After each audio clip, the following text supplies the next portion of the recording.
Good afternoon. Thank you for joining us today. If you're online watching the City of Hagerstown Mayor and Council work session, the only item on the work session today is the proposed next steps for the Cdbg CV CARES Act funding. And we have Jonathan Kearns with us, Community Development Manager. Jonathan, go right ahead. Good afternoon, everyone. Hopefully everybody can hear me okay. Hope everyone is also doing well. As we've been communicating here through email and also through the memorandum, the city was awarded $472,845 of Community Development Block Grant CV funding, special allocation of Community Development Block Grant funding as a result of the CARES Act legislation. We don't have that funding in hand yet. We still have some processes that we're working through in order to make that come to fruition. So we just wanted to take an opportunity to discuss with the Mayor and Council the parameters of that funding that we understand so far, and our suggested next steps for that funding, and also answer any questions or maybe discuss some other options that or any other ideas that are out there from the council on this funding. The Cdbg regulations still apply to this $472,000 of funding. And the additional caveat is the funding has to also be used to prevent, prepare for, or respond to coronavirus, or in some relation to the coronavirus pandemic. We've received the notice of this funding in early April. We've been having ongoing communication with our HUD representatives from HUD Baltimore field office. We've been trying to make sure we have all of our ducks in a row with this funding. I think with Cdbg, sometimes the complexities of the program and the requirements, what I always want to make sure we try to avoid is any incorrect use of that funding that could impact the city's general fund. If we would use this funding and there was a mistake made, you could end up having to pay back general funds to the Community Development Block Grant Program. So we want to make sure we're avoiding that. We have been receiving piecemeal information and piecemeal communication from HUD after this funding announcement. An award letter was sent to us. We're again still waiting on what I would call final formal guidance from HUD on the funding. But I think at this point, seeing some steps taken by other jurisdictions, again, the ongoing communications we've had with our HUD Baltimore field office representative, we think, at least at this time, it's appropriate to put a funding notification out to our local nonprofit service providers to seek applications and funding requests for the Cdbg CV funding. Some of the HUD waivers that were part of the CARES Act, and I'd say one of the waivers that impacts some of this decision is the normal public service cap, which is a 15% public service cap on our annual spending of the Cdbg funding. That's been lifted for this Cdbg funding. And I think a common theme that we've seen with other jurisdictions that are starting to get their funding out into the communities and get application periods out to their local nonprofit providers. Housing stability is a theme. So in our memorandum, we have some suggestions on the types of public services that we would be seeking. Standard Cdbg activities that maybe meet Cdbg program guidelines in a normal time. Again, this is going to be a bit unique. We're going to have our service providers who would be seeking this funding, they're going to have to prove that their use of funding is in direct response to the coronavirus pandemic. So again, going back to some of the themes we've been seeing are rent relief, mortgage relief, utility relief funding programs. The communities are seeking nonprofit providers to carry out that type of activity, seeking any type of providers that are maybe healthcare related for obvious reasons. If there's some type of example with our local community, it could be the community-free clinic. If they have needs for equipment related to coronavirus or treatment items that are directly related to their patients related to coronavirus, that could be an option. And also meals assistance programs are another theme, and also homeless type assistance programs or another theme. something in the memo that I've mentioned that we've also looked at and discussed internally with staff, we've discussed it with HUD, is a micro enterprise assistance type program.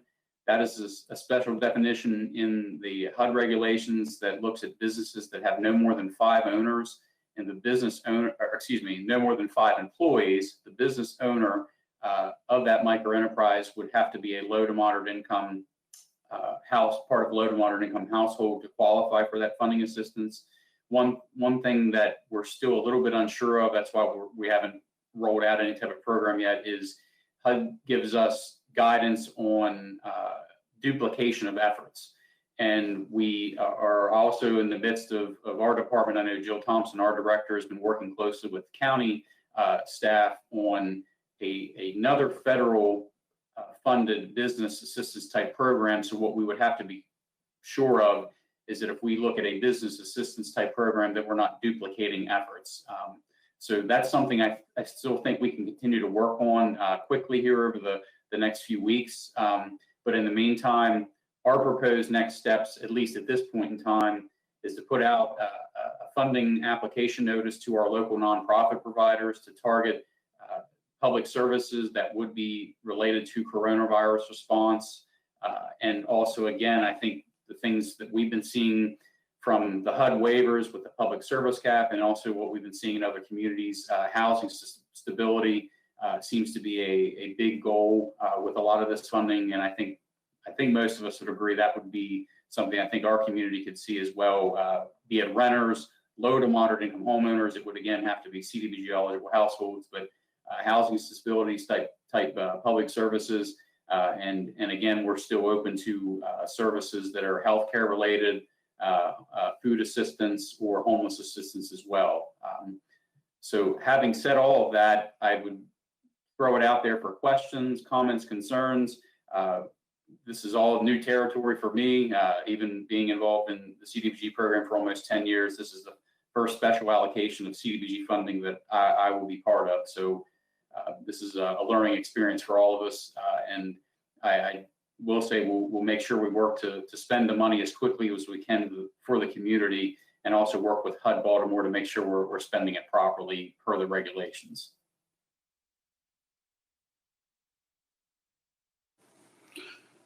Hey, thanks. This is Austin. I have no objections to hearing plans from the interested nonprofits on how they'd like to utilize additional funding. But I had a chance to go back and review the Cdbg CV eligible projects a little bit more. And it does include buildings and improvements, including public facilities, along with public services and assistance to businesses. And I'd like to throw out there, I would like to suggest that we earmark some of the funding to provide help that our business owners asked for repeatedly prior to the pandemic, and that they're going to be needing again as soon as they're open. And it fits expressly within the guidelines of what the money can be used for. One of the biggest complaints that we got all along prior to the pandemic was about the homeless, namely because of the lack of restroom options and their subsequent restroom choices. And with the private businesses closed right now, the homeless no longer have access to the very limited restroom facilities that local business owners did allow them to use. Before the pandemic, the business owners were telling us about the horror stories about having to clean up in front of their door every morning before opening to the public. And we all know about the very negative consequences of having to go into the parking garage and encounter that for our visitors and people who come down to downtown for the first time. So at a prior council meeting, we discussed how it could have been possible to build a bus station in the city with no public restroom facilities available for riders or people waiting for the bus. And we shared some photos and some articles about prefabricated outdoor restroom options that other cities have used. So since that fits within the guidelines of what's allowed here, and we have suddenly come upon this money, again, I'm not saying use it all, but I would like to see us do something. Yeah, it's something that's going to help public health and sanitation. It's going to help the homeless. It's going to help our business owners because they don't have to deal with people coming in their restaurants and coming in their businesses again. They can direct them to the public restroom down the street. And again, it fits, as far as I can read, right within the guidelines.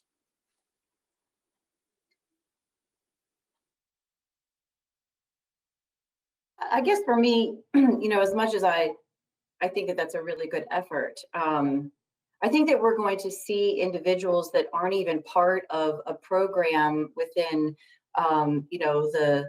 that need assistance, that are facing foreclosure or facing eviction. So I think that that's going to be, that aren't even involved in an organization yet. So we're going to have to kind of make sure that we have enough funding for those individuals also, because my thought, and I spoke with Jonathan earlier, is that, we'll have to direct those residents to these nonprofit organizations in order for them to go through that, that funding process. So, we don't even know the individuals that are going to be facing eviction and facing foreclosure after all of this is over. So I don't know how much we set aside for something like that in order to make sure that we come, have enough for those kinds of needs.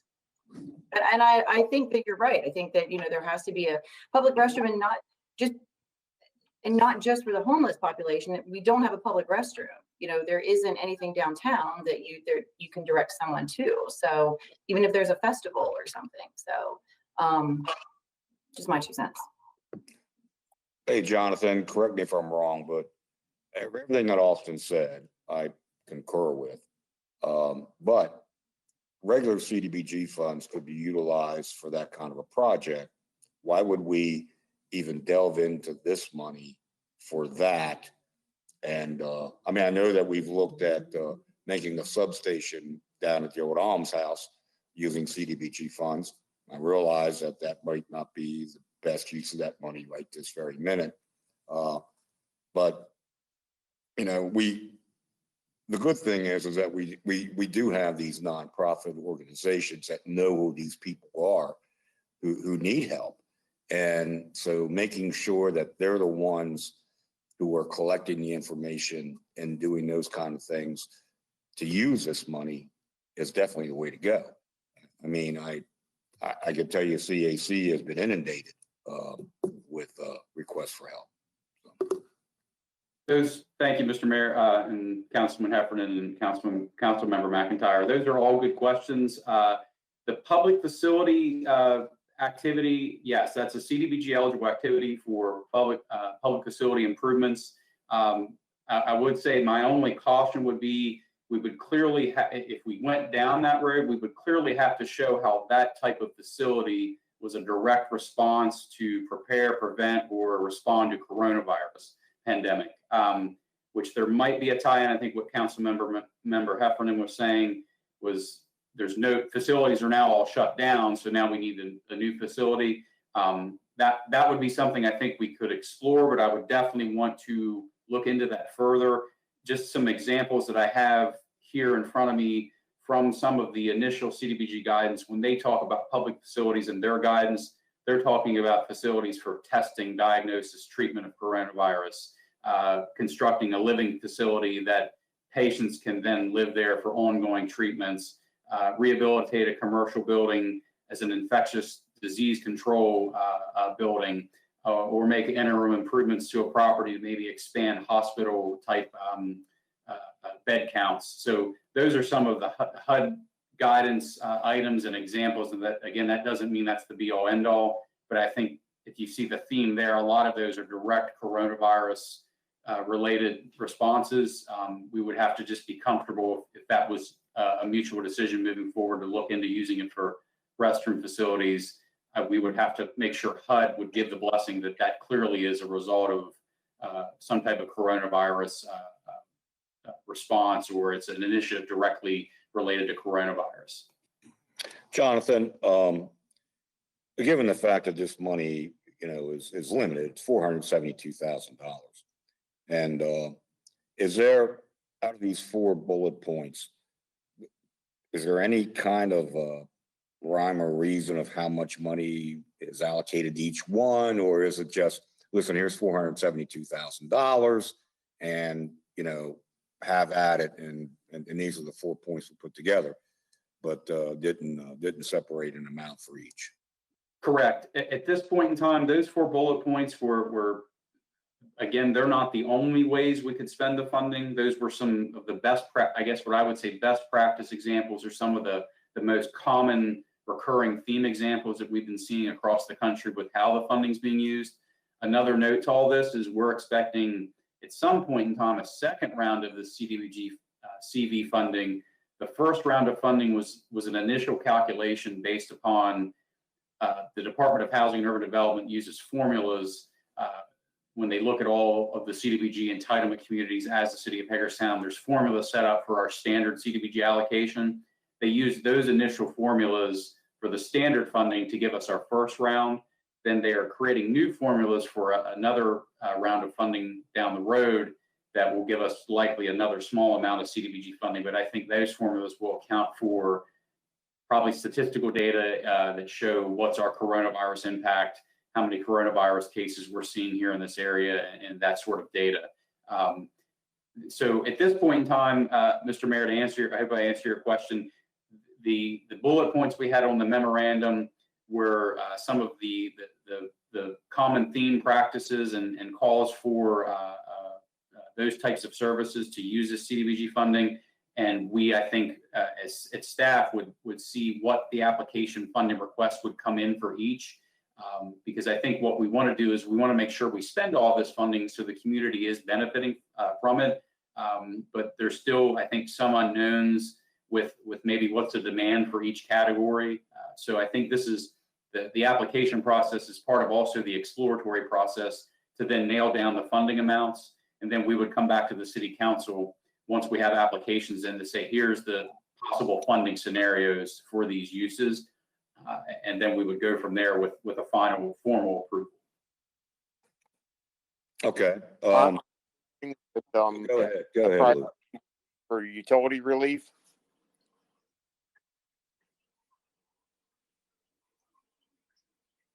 Could you repeat that, Councilman Menser? It cut out a little bit for us. Yes, I'm sorry. I'm assuming we could prioritize utility relief funding for the appropriate people. It seems to me that would help both the city and the people that owe the money. I'm assuming we're going to have a large amount owed. I think that is something, if the city council feels that's the priority, then I think that we could look at that for sure. I think we have to be careful paying ourselves directly through this. If we provided it to CAC or those that provide that type of a service, then I think they would be better channel to administer those funds, not only to the city, but Columbia Gas or whatever other utility that a city resident has, because not necessarily, well, at least as far as water would go, not all city residents have access to water, or have access, or it's not just city residents have access for water payments. But I think administrative wise, it may be better for a CAC or another agency to manage that payment for utilities and not us. Yeah, I totally agree, Scott. But I think if that's the way we're going to do it, we need to make sure, if that is a priority, that we notify them. That's all. Absolutely. Also, and Scott, correct me if I'm wrong, but this other CARES Act money that's coming to Washington County, the 26 million plus and all, half of that money is going to go directly to the Washington County Health Department. And we could, the healthcare series for low moderate income citizens directly related to COVID-19, Jonathan, could be covered, I would think, by a majority of that money coming into the health department. And it's definitely a heck of a lot more than the $472,000 that the city's getting. So I would definitely request, I'm with Lou. I believe we let those agencies, funnel that money out to the correct utilities for people who have requested that assistance, and also the renter relief and the food assistance programs.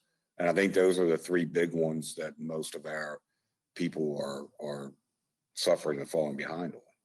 I don't know if the council agrees with that, but I think those are the three major ones that we should be focused on. One other item to note, Mr. Mayor, I don't have it in the memorandum, as I've done some further research over the past few days. Rent relief, utility relief, and also mortgage assistance relief is a possibility through this funding. With HUD regulations, they're a bit quirky on this item. They're called income payments. We can't just pay funding out, even if we go through a nonprofit provider such as Community Action Council, because I know they've administered these types of programs before. We can't have Community Action Council giving the money directly to the household. They would have to pay the third party mortgage holder or the landlord or the utility, whoever owns the utility company. But it can happen within the CDBG program as long as those are no more than 3 consecutive months of assistance payments. Anything over 3 months is strictly ineligible. But there's that caveat where the way the HUD regulations work, payments of rent, utilities, or mortgage up to 3 months would be eligible through this program.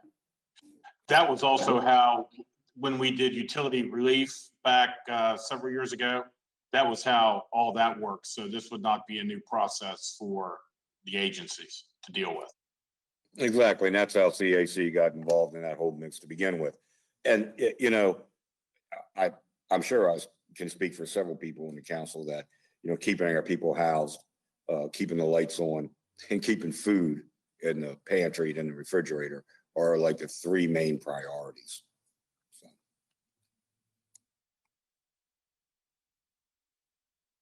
So do we have a direction? I think those 3 priorities are priority.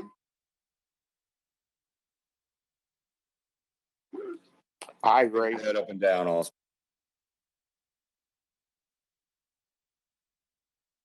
Yeah, I'm good with that. I didn't catch you asleep, did I? Okay. All right. Anything else, Jonathan? No, I thank everyone for coming online here for the early work session before tonight's regular session. What we'll do then is we'll be working with HUD Baltimore to make sure we have all of our ducks in a row again. And I think the next steps is to advertise that we're seeking these application requests from our providers, and we can make sure that I have this right, that the priorities are utility, rent relief, mortgage relief, and then food assistance. And we're seeking applications targeting those items. And then again, this is going to likely be an abbreviated application period for the providers, possibly something in the range of 10 to 15 days. And then I'm hoping we'll work with Scott and Donna to come back to the Mayor and City Council sometime in mid-June to flesh everything out once we have applications in. And from there, we can then take the next step, which would be amending our CDBG current year action plan to show the proposed funding uses of the CDBG CV funding. And once that amendment is voted on by the City Council, we would then send that information to HUD and apply for the funding and hopefully get that funding here very soon. John, we'll go ahead and get you on the 16th of June to come back with that. Is that good enough? That should work. Mr. Mayor, if you're all right with that? Yeah, I am. Yeah. Yep, sounds good. And appreciate it, Jonathan. Hopefully that money gets here sooner rather than later. Thank you. All right, well, guys, we're finished on this portion. I just want everyone to know to stay tuned at 7 o'clock for the regular voting session. And I have 2 guests who are here tonight who won the If I Wear Mayor Essay Contest, the Mayor's Choice Award. And that'll be Haley Akinwande and Allison Trumbull. So they'll be here to run the meeting. You guys will have fun. I'll be sitting out of sight and let them have at it. So be kind and patient. Thank you, guys.